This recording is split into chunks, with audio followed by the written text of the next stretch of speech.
les amis, j'espère que vous allez bien. Après maintenant bientôt 2 ans, c'est ça? À peu près, ouais, vraiment.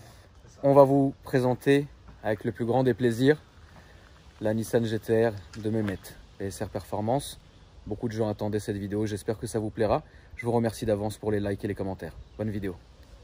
Ici devant vous, vous avez une Nissan GT-R 2014 full origine qui nous a été ramenée par Vend Mon Auto et par Riyad qui est derrière moi, donc je voulais d'abord les remercier. En fait, il faut se dire que Mehmet est parti de ça pour arriver à ça.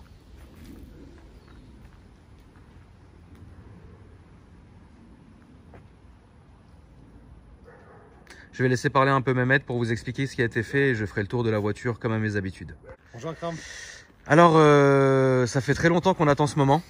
Ça fait vraiment longtemps, ouais. On rappelle que tu étais venu au tout début de ma chaîne me présenter justement cette voiture-là. En 2018. Et tu m'avais dit que tu allais justement la préparer. C'est ça, exactement. On est là presque maintenant 2 ans après. 2 ans après, ouais. Et aujourd'hui, est-ce qu'on peut dire que c'est un projet qui est terminé?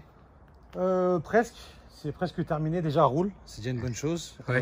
La plupart des pièces ont été mises sur la voiture. Et après, il y a plusieurs étapes en fait qui vont être faites sur la voiture. Mais déjà, là, le plus gros du travail, en fait, 90% du travail a été fait. Voilà. Qu'est-ce qui a été fait sur la voiture en termes simplement de carrosserie esthétique? Carrosserie, frérot, il y a eu déjà les jantes en 21. Que je montrerai, c'est du 20. que je montrerai après, bien sûr. Fait, ok. Il y a eu des rajouts en fait, des lames à l'avant, à l'arrière, les bas de caisse. Il y a eu quelques moustaches qui ont été mis aussi à l'avant, donc 2 moustaches. Il y a eu la plaque qui a été enlevée en fait au milieu, il y avait des trous. Donc on a mis la plaque sur le côté. Il y a eu l'aileron aussi, APR, qui a été changé. Après il y a la ligne, donc la sortie. Hein. Donc, quand tu parles de l'extérieur, bon, il y a la ligne, mais ça fait partie du moteur, mais il y a aussi les sorties qui sont différentes. Bien sûr. Il y a les petites ailes aussi à l'arrière. Et aussi au niveau du diffuseur, en fait, tu as 4 lames pour le passage de l'air. Voilà, très bien. Passage de l'air. Voilà ce qui a été fait dessus esthétiquement. Et les vitres teintées. Et tout ce qui est en fait gris, c'est passé en noir. D'accord. Voilà. Je vais montrer d'abord l'extérieur, Ouais. et puis après on verra le reste. Qu'est-ce que tu peux me dire sur les jantes et sur le freinage? Alors déjà le freinage en fait c'est tout nouveau, donc c'est encore en rodage, tu vois, il y a encore une petite période de rodage, parce qu'en fait j'ai fait beaucoup de routes avec, et quand tu mets des nouveaux freins, en fait disques et plaquettes, il faut vraiment rouler entre 50 à 100 km, mais plus de la ville. Il faut vraiment faire des petits coups de frein. Donc le freinage je ne sais pas encore, je ne l'ai pas testé. Après les jantes je les trouve très jolies. Ce qui est bien c'est qu'en fait le bâton va vraiment à l'extérieur, donc ça lui donne un aspect plus gros. Voilà ce que je peux dire sur les jantes. À l'arrière en fait les jantes sont un peu concaves, comme tu le vois là, donc ils sont arrondis, tu vois. Oui. Comme les jantes, en fait, les pneus sont plus larges à l'arrière, en fait, les jantes sont concaves. Contrairement à l'avant où c'est très plat. Voilà ce que je peux te dire. Donc, il y a aussi les pneus qui ont été changés. Puisque tu me parlais d'esthétique, donc il y a aussi le pneumatique aussi qui est important. Donc là, à l'arrière, on est passé sur du 325 30 par 21. Et à l'avant, on est sur du 285 35 21. Très bien. À l'origine, c'est du 2,85 à l'arrière, 2,55. Et là, en fait, à l'avant, on a les dimensions de l'arrière sur l'origine. D'accord, voilà. Très bien. Au niveau de l'extérieur, ici, on peut regarder que le bas de caisse a été fait tout en carbone. C'est ça. Avec une petite ailette qui se transforme ici, qui part comme ça. Ça continue aussi ici. En fait, c'est un rappel avec le côté en fait. C'est ça. On arrive maintenant aux sorties qui sont comme ça en titane, avec un très joli effet bleuté, ça rend très joli. Ça rend bien sur du noir. Bien sûr. Ensuite ici, on a donc le diffuseur en carbone et le bas de diffuseur qui sont comme ça avec les splitters. Cherchez le terme, voilà, c'est ça.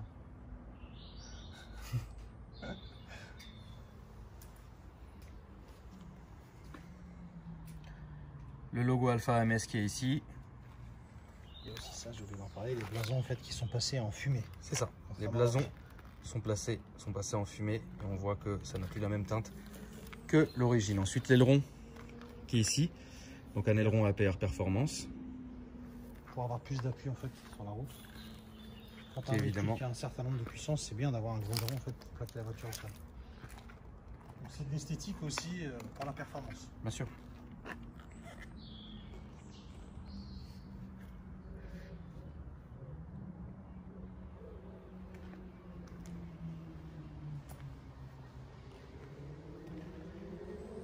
Ici au niveau des sorties d'air, on peut voir que tout a justement été passé en gris, en noir pardon, à la place du gris comme l'a dit Mehmet. Et puis après on revient vers l'avant avec les phares qui sont fumés ici. Les feux diurnes aussi sont fumés. Et là on voit cette très jolie arête. C'est une très jolie pièce qui remonte comme ça. Et on descend avec la lame en avant qui est tout en carbone. Qui s'étend évidemment jusqu'à là-bas. Et ici on voit que la voiture devant a été libérée de toutes les plaques et petits trous qu'il peut avoir pour les fixations justement. Et que le tout a été passé en noir. Petite plaque ici. On le rappelle, à la base, 1260 c'était ce que tu espérais. C'est ça en fait, c'est aussi pour ça que ça a mis du temps parce que 1260 c'était la puissance que le véhicule devait sortir. Aujourd'hui, on va sortir beaucoup plus. Bien sûr. Voilà. Pour, tu préfères aussi qu'on ne parle pas de la puissance? Non, pas pour le moment. Tout ça parce que tu as peur en fait de faire du mal à d'autres garages, c'est ça? Peur non, mais pas forcément peur, mais je préfère que ça reste discret. Comme ça les gens en fait, tout le monde se posera la question en se demandant combien elle sort, Mais je préfère que ça reste un mystère. Très bien, tu as raison. Voilà. Tu as raison trop. Est-ce que tu peux maintenant me parler de la partie mécanique sur la voiture? Partie mécanique, bah déjà je vais ouvrir le capot si Bien tu veux. sûr, je t'en prie. Comme ça je vais te montrer tout ce qui a été fait. Riyad, qu'est-ce que tu en penses toi du coup? C'est une œuvre d'art, frérot. Ouais, c'est une vraie belle œuvre d'art. On va essayer de rester sérieux sur cette vidéo parce que là c'est. Mais est-ce que c'est carré, frérot? C'est carré. Mais est-ce que Mehmet, tu vas aller au mariage avec? Mariage à qui, frérot? Riyad, tous les week-ends va au mariage de quelqu'un. On fera la voiture on mettra la mariée derrière, frérot. C'est ça. Comme tu disais, carré, en fait, voilà, tout a été fait vraiment dans les règles de l'art. En fait, c'est ce que je dis souvent aux gens, c'est qu'il y a pas mal de gens qui font des prépas où ils mettent la moitié des pièces et ils sortent des chevaux comme pas possible. Là, en fait, réellement, il y a eu beaucoup de choses de fait et il y a eu les meilleures pièces en fait au monde qui peut exister sur la GTR qui a été mis et c'est vraiment de la pièce haute performance. Donc là, en fait, il y a eu une vraie prépa. Contrairement à certains qui t'annoncent des chevaux et qui donnent de la puissance, malheureusement. Là, réellement, il y a de la puissance et il y a les pièces qui vont avec. Voilà. Très bien. Très bien. Donc on va regarder un peu ce que ça donne.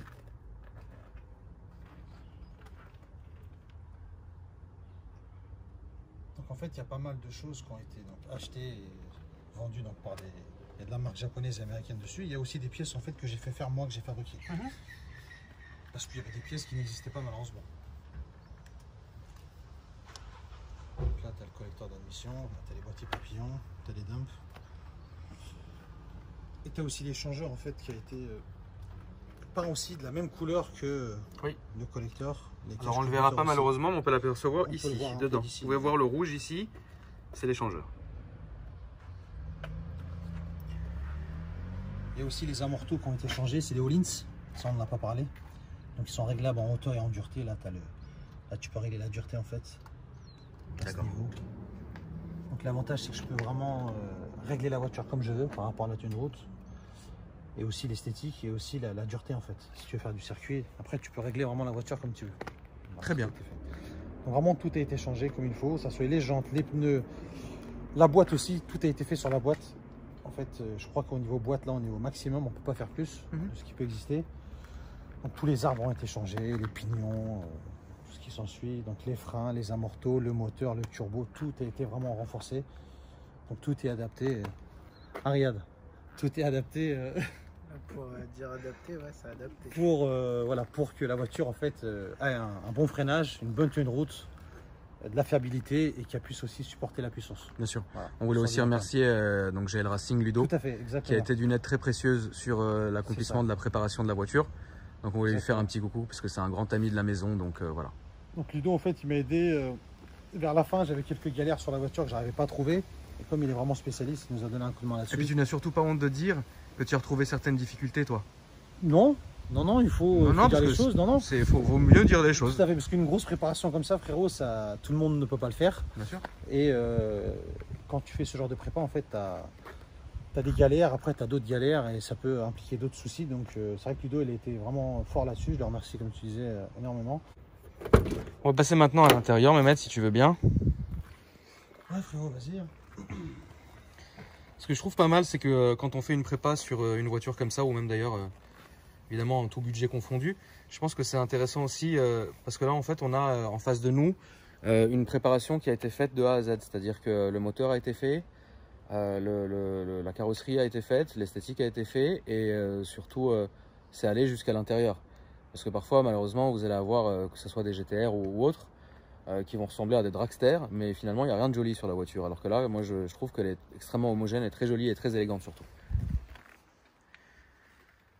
Le volant a été refait et très joli, tout en carbone. Ça. En fait, la partie intérieure, en fait, tout n'a pas été fait. Hein. Oui, il reste encore... Il reste quelques modifications à faire, mais ça va être fait cet hiver, en fait. Cet hiver, tu vas continuer à faire l'intérieur de la voiture. L'intérieur et aussi niveau moteur, en fait. Il y a d'autres aussi... il y a d'autres évolutions, en fait, qui vont venir aussi, qui vont se greffer à ce qui a été fait là. Et puis, au fait, on rappelle aussi que tu es en train de repréparer un autre moteur maintenant. C'est ça, ouais. Tu t'es lancé sur un nouveau projet, sur une autre GTR. Sur un autre GTR, en fait, là, c'est vraiment, on va dire, on rappelle juste que ça, un... c'était juste le dessert, l'apéritif, pardon. Celle-là n'est pas destinée à la vente, c'est pour ta collection personnelle. C'est ça. En fait, ça fait depuis 2013 moi que j'ai une GTR et ça a été un projet sur un coup de tête qui a été fait. Et voilà, je me suis dit, je vais faire une grosse prépa dessus. Et en parallèle, en fait, comme j'ai vraiment aimé le travail qui a été fait sur la voiture, je me suis dit pourquoi pas faire encore quelque chose de plus fou. Pour ta collection personnelle. Voilà. Pas destiné à la vente. Comme les gens, il y a pas mal de gens qui me connaissent, ils savent un peu comment je suis. Ouais. Quand j'achète quelque chose, j'aime bien le modifier, j'aime pas essayer d'origine. T'as bien raison. Et j'aime bien faire quelque chose, on va dire, aller dans l'extrême. Voilà. Donc là, on a été dans l'extrême, mais il y a encore autre chose qui va aller encore plus dans l'extrême, qui sera sur les routes l'année prochaine normalement. On donne pas de délai encore, mais pas de délai, frérot. On verra bien. C'est ça. Toujours sur une base du GTR. Hein. Oui, bien sûr. Mais avec un plus gros moteur. Donc les sièges carbone, pourquoi en fait on a mis ça? Déjà il y a de l'esthétique, il y a du poids aussi, et c'est surtout aussi pour la tenue de route. Dès l'instant en fait tu as autant de puissance sur un véhicule, tu es obligé d'avoir ce genre de siège. Sinon tu te balances dans tous les sens. Très bien. Voilà.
Chers amis, que actuellement la voiture est en carto rodage, c'est-à-dire que Mehmet a encore 500 km à faire avant que la carto finale soit introduite et pour sortir toute sa puissance, tous les chevaux nécessaires pour aller au bout de la prépa. Là, il ne peut pas dépasser un certain nombre de tours minutes. Il a un certain genre de conduite à adopter histoire que tout soit rodé correctement. On ne peut pas arriver à ouvrir les gaz et tout péter. C'est pas la philosophie de la maison. Au début j'étais pressé, maintenant beaucoup moins. Parce que j'ai réussi à être patient 2 ans. Je pense que je peux être patient encore 500 km. C'est ça. C'est une bonne philosophie, oui. Voilà. Mais une fois que en fait ce que je veux c'est préserver la mécanique, je veux que tout soit fait dans les règles de l'art. Il y a aussi une chose qu'il faut préciser, c'est que en fait il y a un rodage de 1000-1500 km. On est obligé de crier pour regarder, malheureusement. En fait, la voiture étant en échappement libre, on est obligé de crier pour s'entendre. Un bruit, un son très assourdissant dans la voiture. Il y a un échappement en plus de 102 de diamètre. Et donc en fait, il y a 3 vidanges à faire avec une huile en fait pour le rodage. Une fois que le véhicule sera fini d'être rodé, il y aura une huile spécifique à la voiture. Et comme tu disais, après, quand le rodage va être fini, en fait, on mettra la voiture sur banc et on fera un réglage vraiment sur mesure. Parce qu'une voiture comme ça nécessite un gros réglage qui va prendre quand même pas mal d'heures et de jours avant d'approfondir la carto. Voilà. Ce qu'il faut aussi se dire, c'est que plusieurs vidéos seront tournées avec cette voiture, notamment sur la chaîne de Mehmet, chaîne que je vous ai mis en description à la fin de la vidéo sur la petite pastille. Donc n'oubliez pas temps de vous abonner à Mehmet, ça fera toujours plaisir. Et vous verrez, je pense et je l'espère, des vidéos de l'évolution de la voiture. Mehmet a tenu sa promesse, est venu sur ma chaîne pour les premiers tours de roue de la voiture. Et c'est avec honneur et plaisir que je l'ai reçu aujourd'hui. On va continuer encore un peu à rouler, à discuter. Et à la fin, je pense que tout le monde aura compris qu'on est vraiment sur un projet très intéressant.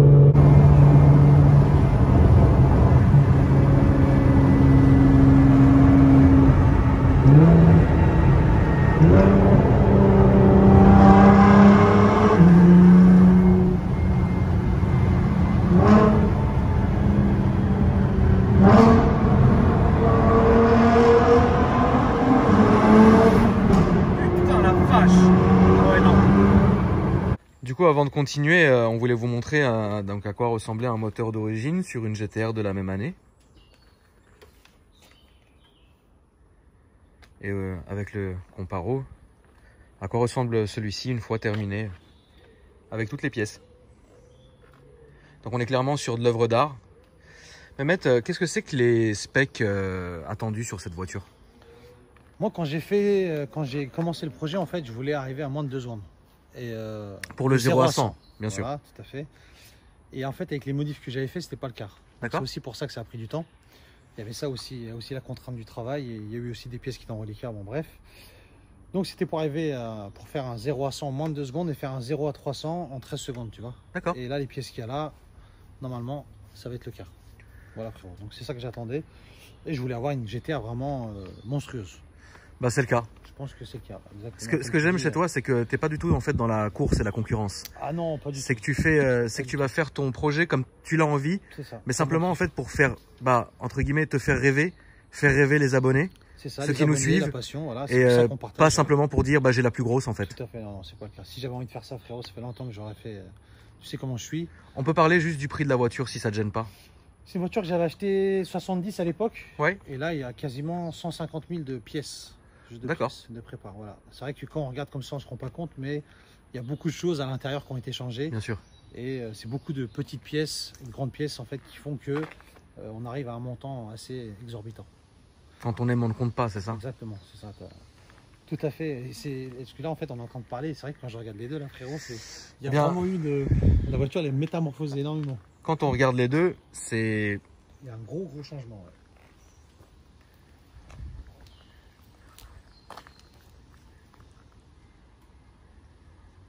Qu'est-ce que t'en dis, mon Riri? Bah, c'est pour ça que je voulais ramener. J'ai l'impression qu'il est choqué, je sais pas pourquoi. Ouais, je suis choqué, frérot. C'est pour ça que je voulais ramener l'autre pour vraiment se rendre compte du taf fait dessus. T'as eu une très bonne idée, Loulou. Quand tu nous suivais, ça disait quoi? J'étais angoissé, frérot. Ça t'a angoissé? Ça hein. m'a angoissé. Ça fait trop de bruit. J'ai fait des vidéos, je te les enverrai, mais c'est n'importe quoi. C'est très compliqué. Dedans, c'est très dur. C'est dur, ouais. C'est très très dur. J'imagine, frère. Je pense que c'est une voiture qui va entre guillemets beaucoup faire parler, mais c'est un aboutissement en fait, puisque Mehmet au final bah c'est son aboutissement. Après elle est magnifique hein, quand tu la vois rouler, c'est vraiment... Si je peux me permettre, vous en faites pas, lundi on revient au Golf GTI avec Riri. Frérot, on est là hein. C'est carré frérot. C'est carré. Mehmet, en tout cas merci mon ref d'être venu. Merci à toi. C'est toujours un plaisir de te recevoir. Merci, tes réseaux sociaux s'affichent en dessous maintenant. Donc si les gens veulent aller s'abonner à ton compte pour voir un peu ce que tu prépares, parce qu'on rappelle que c'était dans la vente de véhicules et de la préparation de véhicules. Donc, ça fera toujours plaisir. Ça, c'est rare. Oui, non, bien sûr. C'est vraiment pour moi perso, mais c'est voilà, on fait de la petite prépa, on va dire. Très bien. Pour la clientèle. Très bien. Voilà. Merci Mehmet. Merci à toi. Riyad, merci beaucoup frérot. On embrasse Isma qui n'a pas pu être là, mais on lui fait des bisous. Ouais. Et moi les amis, je vous embrasse. Merci d'avoir regardé la vidéo. N'hésitez surtout pas à me dire ce que vous en avez pensé dans les commentaires. Il y aura évidemment d'autres vidéos qui viendront sur cette moto. Et moi, je n'ai qu'un mot à dire après avoir vu tout ça. C'est franchement...